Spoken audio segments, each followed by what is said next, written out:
It's yet to be determined when Simon Edvinsson's going to make the NHL. So who knows what he's going to look like by then. One thing's for certain, and youngest players to make the NHL were pretty good skaters. Larkin at 19 could skate like the wind. We know what happened in the All-Star game. So. And he still did it. That's what you call speed. Lucas Raymond says he was fatigued at the end of the 82-game season. He played a full season. Kid's 20 years old. Speaking from my own personal experience as a former athlete, I've never played that many games before, but I can tell you that at the end of the season, your body, like he says, kind of just... You just need rest. You need rest. You got to recover. And I think he said he spent 2 weeks recovering. All right, so here is Andreas Larsson's approach to helping Edvinsson make the Red Wings roster.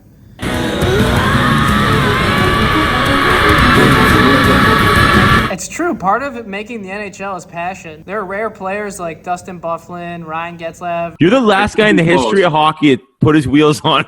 Last game of the year, first day of camp. Either after we won the cup or after my first year, I didn't take my equipment home. Okay, it's a funny story. I'm sure Getzlaf is half joking, and besides, he was in his early 20s, I'm sure, when he said that. And TJ Oshie, not a big hockey fan. I've never been to an NHL game. I've never watched a game from like start to finish. That's just not how most players look at the game. And both of them have had incredible careers so far. Getzlaf just retired. He's a likely candidate to get into the Hall of Fame. So, different strokes for different folks. Edvinsson is going to be training all summer on ice and off the ice to get ready. All right, let's dive right into this article. We got another great article to look at. Title is in Swedish. Let's translate it really quickly. Article title, Heavier Simon Edvinsson aims directly at the Red Wings.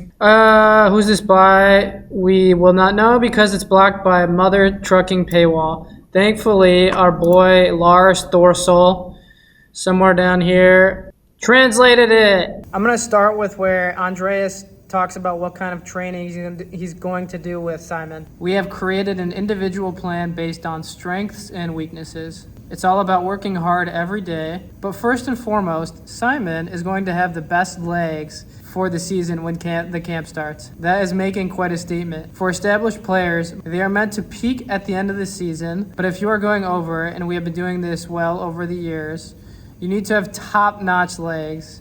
It doesn't matter if you are great in November, if you miss the cut. It's exactly the same plan, he says, as he had for Lucas Raymond last year. We put everything into having the best legs possible. He succeeded. Once you have established yourself, as in Lucas Raymond succeeded, then we move on to developing other aspects. It is almost better to be in Europe as a young player than over here. Okay. Over there, you are on your own. There's nothing wrong with that. They are great at many things in the NHL, but when it comes to managing your body between games, it is so... Are you cussing with me? I would say, okay. I cannot speak to that. I have neither played in the SHL nor the NHL, but there are plenty of nutritionists, dietitians, athletic trainers that you can hire here, so I don't know how much merit there is to that statement, but he's a salesman. Clearly, he has some NHLers working for him, or that have hired him. I'm going to go through the Lucas Raymond part about this article. The dude asks if he thought his season would go as well as it did. He said, no, definitely not. I had no expectations going over. It's hard to have that if you have never been there. It's a good point. My only mindset was to earn a jersey. Did that. And I wouldn't have gone over if I didn't think I could. I love the confidence. I was once there. Once I was there, it was just about taking the next step and proving that I could be a productive player over time. He said, Raymond not going to the World Championships. Was there an injury, he was asked? No, there wasn't. But sure, if you play 82 games, and I didn't miss one game, damn straight he did not. There's always something nagging you, of course. It's the same for everyone, but in my case, I was extremely fatigued and tired. We all know rest is super important.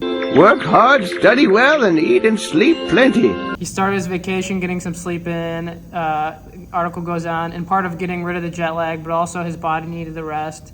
You were so wired for 8 months. There is such tension over there, and once the season suddenly ends, it all comes over you. It hits you like a wave. I was so tired, he says, when I got home, but it was so good to meet my family and relax a bit. And then after 2 weeks, he started getting after it again. Still going off of the injury question, Lucas says the training is completely different during the offseason compared to the in-season training.